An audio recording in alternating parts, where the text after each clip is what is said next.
Saksiannya tadi seperti itu.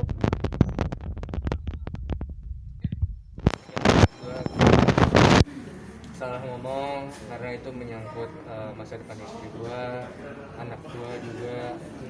Sian, ya gue tegang banget, ini pertama kali gue datang sidang juga sebagai saksi.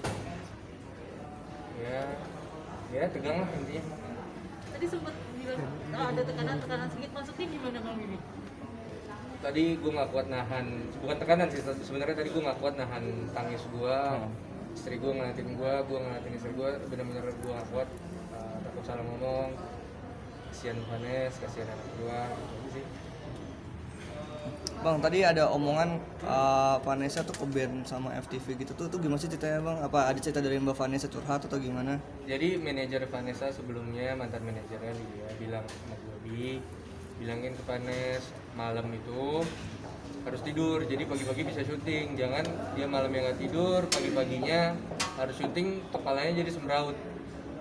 Terus gara-gara 2-3 kali dia telat datang atau nggak fokus FTV, jadi beberapa FTV, hampir semua FTV nge-ban dia saat itu. Itu tahun kapan? Tahun 2018. 2018. Berarti udah jadi pacarnya Mas Bibi? Udah jadi, baru deket. Oh, terus karena apa, maksudnya karena itu jadi Mbak Vanessa ada ke dokter terus dapat obat itu atau gimana? Betul. Sebelumnya Vanessa udah pernah berobat tahun 2016 karena setahu saya dia gagal nikah. Terus orang tuanya juga nggak ada di sampingnya saat itu. Terus dia nggak punya siapa-siapa lagi. Dia mau berobat dan dia memiliki penyakit asam lambung karena stres. Jadi dia berobat dulu ke rumah sakit Puri Cinere, bertemu dengan dokter spesialis penyakit dalam. Dari spesialis penyakit dalam itulah dikasih obat Xanax tersebut. Tadi juga Mas Bibi cerita Mbak Vanessa ada beberapa kali percobaan bunuh diri. Betul. Itu kapan aja Bang? Saat awal-awal sama saya sendiri, karena saya waktu itu baru 3 bulan 4 bulan pacaran sama Vanessa, saya tanya kemana arah kita, hubungan pacaran kita ini mau diarahin kemana, karena orang tuaku juga pengen orang tuamu ini yang ada orang tuanya lah jelas, sedangkan Vanessa hubungan dengan ayahnya saat itu sangat amat tidak baik. Terus dia juga nggak terlalu banyak job, jadi ya Vanessa beberapa kali memutuskan untuk bunuh diri. Bang, tapi pernah nggak sih Bang konsultasi sama dokter yang menangani Vanessa itu soal penyakitnya, maksudnya kejiwaannya itu yang terganggu, itu seperti apa sih Bang sebenarnya? Apa yang harus Bang Bibi lakukan ketika Mbak Vanessa dalam tekanan jiwa? Sebenarnya saat sebelum PSBB ini, di bulan sebelum saya menikah, saya pengen ngajak Vanessa ke rumah sakit Cipto ya waktu itu. Pengen saya ajak berobat yuk, ke psikiater yuk, biar kamu Vanessa tuh mood swing.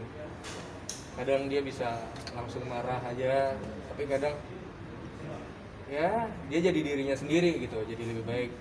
Saya udah mau sempat ngajak, cuman karena PSBB, terus saat itu Vanessa lagi hamil, jadi dia nggak berani sana. Takut juga, corona juga, ya itu aja sih. Bang, tapi kan tadi Mbak Vanessa udah lama nggak minum obat tuh ya. Ada kambuhan nggak sih Bang selama ini? Mungkin jadi apa? Udah ada marah-marah lagi atau ada gimana?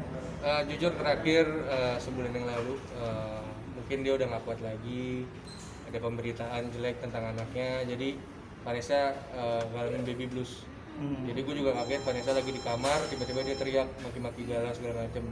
Saat itu lah gue tahu penyakit namanya kambuh lagi, dia benar-benar teriak gitu, ngamuk, dan kalau nggak gue pisahin ya mungkin dia stres banget, udah nggak kuat saat itu, jadi ya.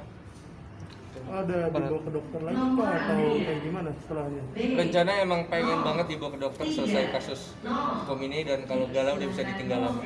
Pak, waktu kejadian kemarin itu hanya ditenangkan saja oleh Mas Bibi atau tetap menggunakan sanak lagi atau seperti apa? Kejadian kemarin yang mana? Yang jadi Yang marah-marah.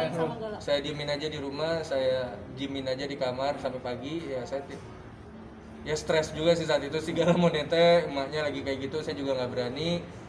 Jadi ya untung karena ada sisa ASI di kulkas, jadi saya pakai sisa ASI. Bang, nggak dikasih konsumsi obat yang katanya bisa menenangkan itu apa gimana? Ya karena saya juga nggak mengizinkan Vanessa mengkonsumsi narkoba jenis apapun, apalagi sekarang udah ada gala. Jadi ya mungkin ya saat itu udah benar-benar nggak terbendung lagi. dia mau keluar nggak bisa, dia kerja juga belum boleh syuting dulu, ya nggak bisa ngelakuin apapun selain dia harus sabar demi anaknya gitu. Biasanya menenangkan itu dengan dan tanpa itu beda waktunya berapa lama itu untuk durasi dia mood swing-nya itu bisa mereda gitu? Mood swing-nya bisa berbeda, tentatif sih, kadang dia bisa langsung tenang, kadang bisa langsung ngamuk gitu. Dia 2 kali ngancurin handphonenya cuma gara-gara marah karena hal-hal yang gak penting. Ada rentang waktunya nggak sih Bang? Kayak misalnya per 2 minggu sekali atau seminggu sekali update kejadian ini seperti itu nggak? Sebenarnya saat sebelum hamil sebenarnya Vanessa dia udah benar-benar udah nggak kuat, apalagi dengan kasus hukum yang kayak gini. Makanya saya coba hibur diri terus, saya coba nahan terus apa gitu kasus hukum Vanessa mau dibawa kemana.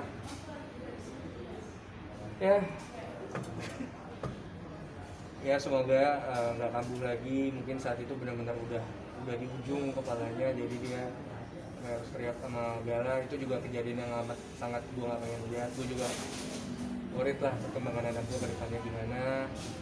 Mohon doanya aja teman-teman, semoga keadilan benar-benar adalah buat istri gue, apalagi anak gue masih baru 2 bulan. Bang Bibi. Bang, soalnya tadi kata dokter diagnosanya tuh sakit apa aja sih selain asam lambung? Ada penyakit dalam? Sebenarnya banyak, itu bahasa kedokteran gue juga nggak ngerti. Yang gue ingat itu satu gastritis, apa gitu, gue juga nggak ngerti. Soalnya bahasa kedokteran, jadi gue nggak tahu. Bang Bibi, sorry Bang, kalau melihat ke belakang lagi, waktu itu kan waktu penangkapan dan pemeriksaan Bang Bibi juga dinyatakan positif gitu ya. Betul. Tapi yang jadi pertanyaan, kenapa jadi hanya Mbak Vanessa yang menjalani persidangan sebagai terdakwa gitu? Itu pertanyaan yang gue juga sendiri sekali nggak bisa jawab. Gue juga nggak tahu jawabannya. Kita serahin aja sama hukum yang berjalan, kita serahin sama hakim, panitera, jaksa, dan lawyers.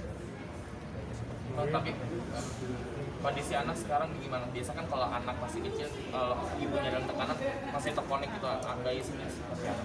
Betul banget, saat sidang mau diumumin tuh Vanessa benar-benar susah ya, aslinya kita hampir nyerah ke susu formula.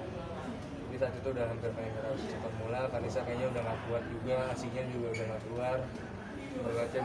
Dan untungnya bapaknya Vanessa datang ke rumah, mungkin dia sedih kali, sebagai seorang ayah dia sedih juga lihat anaknya.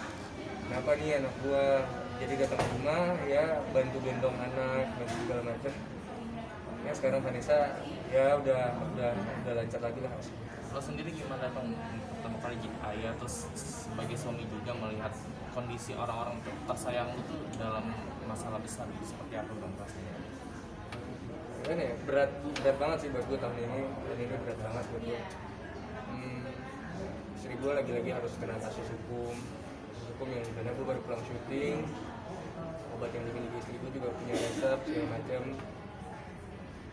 Gue sedih aja sih, istri gue tuh dia nggak pernah sekalipun ada niat jahat, nggak pernah ada niatan jahat sama sekali sama siapapun. Gue juga tau lah, gue udah nggak bisa ngomong apa-apa lagi bro, sorry banget ya. Thank you. Oke. Bang, tapi Bang, untuk masalah ibunya Vanessa yang sampai sekarang menahan bagaimana tanggapan? Kan nyari uang katanya cuma dari situ doang bang. Iya, betul. Lebih Bang gimana Bang?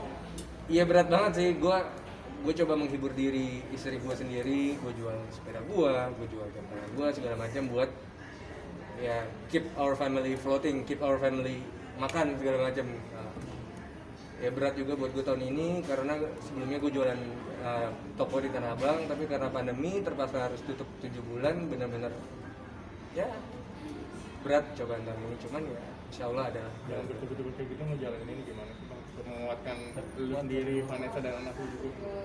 Kemarin terakhir gue ngajak istri gue ke panti asuhan.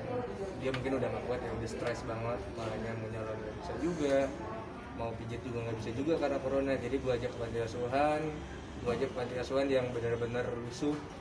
Jadi dia tahu, jadi dia lebih bersyukur kalau banyak orang yang lebih sengsara lah daripada dia. Itu aja sih. Bang, di saat-saat kayak gini, Udah dong, capek nih. terakhir Bang, orang-orang terdekat yang membantu Vanessa siapa? Bahkan banyak tuh teman-temannya atau mungkin bahkan keluarganya atau bahkan bukan keluarga tapi orang lain.